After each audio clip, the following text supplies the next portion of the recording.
Il y a une nouvelle Model Y en France et nous on a décidé de la tester. Vous le savez si vous nous suivez depuis quelques temps maintenant, on l'avait découvert sur 01net.com en avant-première. Le nouveau Model Y 2025 est commercialisé en France depuis quelques semaines. On l'avait vu, on vous l'avait présenté, et bien maintenant c'est l'heure de le tester, de prendre le volant de ce Model Y et de vous dire ce qu'on en a pensé.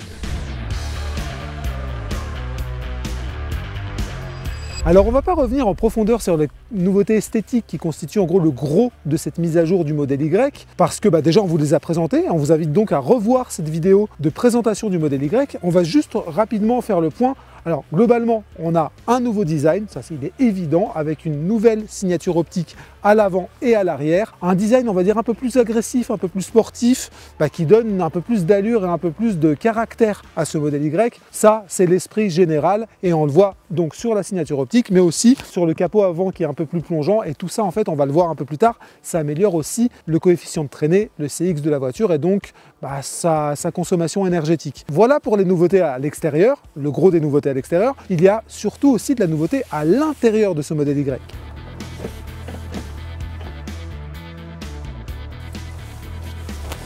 Et voilà, on est à bord du nouveau Model Y et c'est là où on va voir le plus gros des nouveautés sur cette nouvelle version, cette version mise à jour donc du SUV électrique de Tesla. Bon, la première chose à dire, c'est que c'est pas la révolution ce nouvel habitacle de Tesla. Alors c'est pas la révolution d'un point de vue esthétique parce qu'on retrouve à peu près la même chose. On retrouve en fait ce qu'on avait l'habitude d'avoir sur le précédent Model Y. En revanche, quand on regarde un petit peu dans les détails, on va retrouver les différences qu'il y a eu entre la Model 3 d'il y a quelques années et la nouvelle version de la Model 3. Globalement, on va avoir un choix de matériaux plus qualitatifs qui vont du coup améliorer la qualité perçue de la voiture. Des petites zones qui ont été retravaillées avec de l'aluminium, en fait des teintes d'aluminium qui vont changer du noir un petit peu brillant qu'il y avait jusque-là.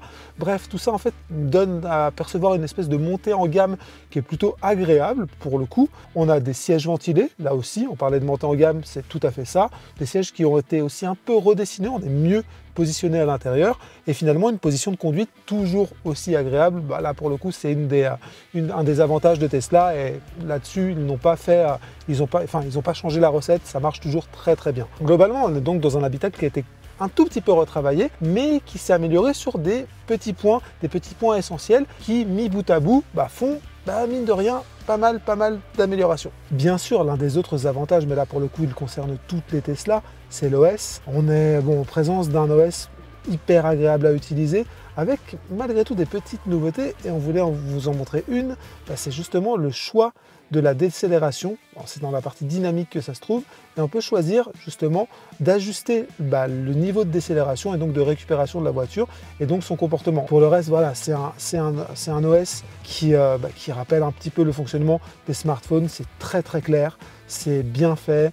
Le planificateur d'itinéraire, on va pas revenir dessus parce que c'est un classique et c'est un des très très gros points forts de Tesla. Tout ça, vous le savez sans doute si vous connaissez un petit peu la marque, et c'est pas vraiment là-dessus que le nouveau Model Y va se différencier par rapport au reste du catalogue. On est passé à présent à l'arrière de ce Model Y parce que là aussi il y a pas mal de choses à dire. Bon, on reprend ce qu'on a dit sur l'avant, amélioration de la qualité perçue, ça c'est une chose. Mais surtout une belle petite nouveauté avec l'ajout d'un écran de 8 pouces à destination des deux passagers à l'arrière. Et là pour le coup c'est plutôt sympathique parce que, alors déjà cette nouveauté elle avait été vue sur la nouvelle Model 3, donc on la récupère sur le Model Y. Jusqu'ici la logique elle est respectée et c'est plutôt cool. L'avantage de cet écran c'est qu'évidemment il va pouvoir diffuser des médias, donc du coup à l'arrière on va aussi pouvoir profiter d'un petit écran, on n'est pas obligé de regarder à l'avant. L'autre avantage c'est qu'on peut y connecter deux casques en Bluetooth sans avoir à partager la sortie audio. Et dernier petit ajout là aussi très intéressant, c'est les deux ports USB-C qui rechargent à 65 watts, et là encore c'est plutôt pas mal. Bref, on gagne du confort. Le confort c'est vraiment un mot qui va revenir pas mal sur cet essai. On gagne du confort à l'arrière aussi, et c'était un des petits points faibles parce que pour le reste on est vraiment très bien, il y a de la place en hauteur, en largeur, on est bien installé. Voilà, il manquait juste, c'est bien que ce petit écran s'ajoute à l'offre globale, et en plus il est doté de plein de petites options plutôt cool, donc là voilà, on prend, c'est pas plus compliqué que ça.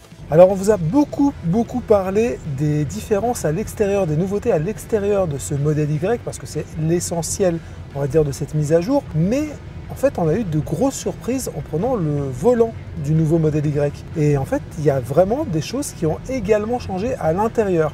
La première et la plus évidente, vous l'entendrez certainement pas là, c'est justement qu'on n'entend pas grand-chose.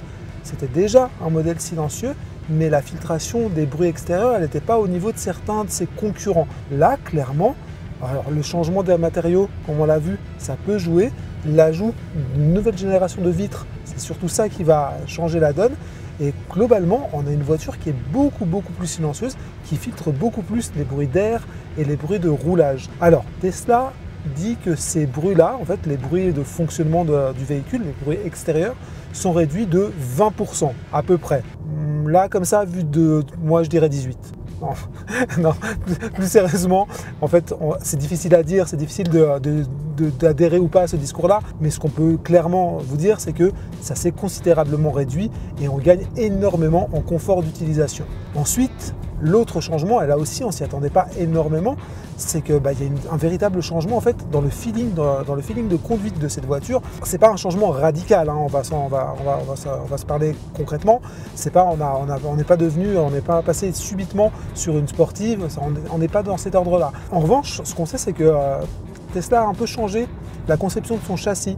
Il a apporté un peu plus de rigidité sur le châssis de la Model Y et ça se sent un tout petit peu, notamment sur les virages et notamment quand on a une conduite un peu plus dynamique. Là-dessus, il y a un petit changement et il est vraiment très agréable. L'autre modification intéressante, c'est au niveau de la suspension. Alors, on n'a pas le détail, on n'est pas sur des suspensions pilotées, on n'est pas sur ce niveau-là de performance, mais on sait que Tesla a aussi modifié les réglages de suspension de son Model Y et ça se sent notamment à l'arrière. La voiture est beaucoup moins tape-cul qu'elle aurait pu l'être auparavant. Elle était assez rigide jusque-là et ça l'est beaucoup moins. Ça se retrouve aussi pareil en dynamique sur de la conduite un petit peu sportive. Il y a un peu moins de sous-virage, ça se tient mieux tout simplement et clairement on est assez agréablement surpris par le comportement routier de ce Model Y. Il y a aussi d'autres petites nouveautés, alors elles sont éparses à droite à gauche dans la voiture, mais elles sont quand même hyper intéressantes.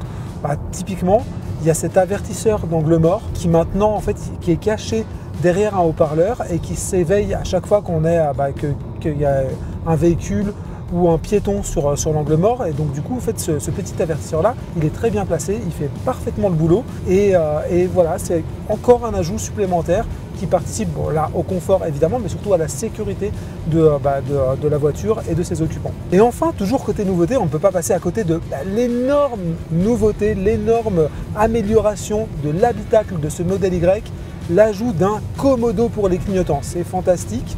C'est une simple touche en plastique. Si vous la tournez à droite, vous allez à droite. Si vous la tournez à gauche, vous indiquez que vous allez à gauche. Bon, on plaisante là aussi, mais dans la dernière version du Model 3, ce commodo, il avait disparu, il avait été déporté sur le volant avec une touche qui n'a pas remporté un franc succès. On est content de retrouver quelque chose de classique. Alors ok, ça reste une touche physique supplémentaire. C'est un bouton que les concepteurs de Tesla aimeraient voir disparaître, mais en l'occurrence, ça reste vraiment utile et nous, on est content de le retrouver.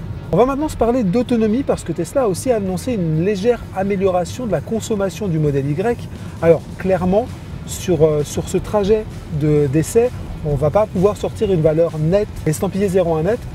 Il va nous falloir un peu plus de temps pour ça. Sur son modèle d'entrée de gamme, enfin son modèle basique standard, Tesla annonce 13,4 kWh par 100 km en consommation. Nous, sur cette version d'essai, alors on n'a pas tout à fait le même modèle, on a une version transmission intégrale grande autonomie. Sur cette version-là, Tesla, je crois qu'il communique sur 14,9 kWh par 100 km. C'est à peu près ce qu'on a eu sur un peu moins de 200 km parcourus jusque-là. Donc on est à peu près dans les clous, sachant qu'on a pris très peu l'autoroute et qu'on a eu une phase de conduite un peu dynamique en début de parcours. On doit pas être loin des chiffres officiels. Là encore, ça va dépendre de votre type de conduite et surtout de la route que vous empruntez. Sur autoroute, ça sera moins, mais ça, vous êtes maintenant habitué à ce discours-là. Alors, il est l'heure pour nous de vous donner le bilan, le verdict de ce Model Y 2025. Alors, c'est pas compliqué.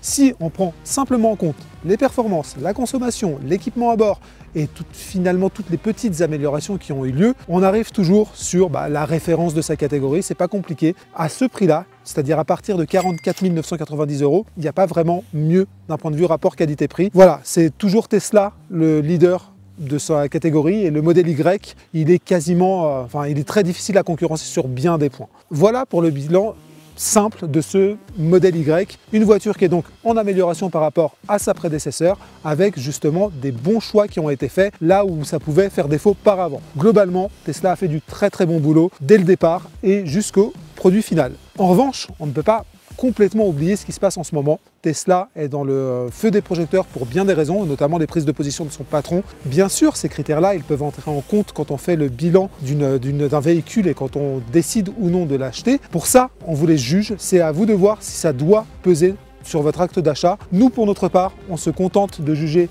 ce qu'on a devant nous, c'est-à-dire un véhicule électrique. Et celui-là, il est plutôt pas mal.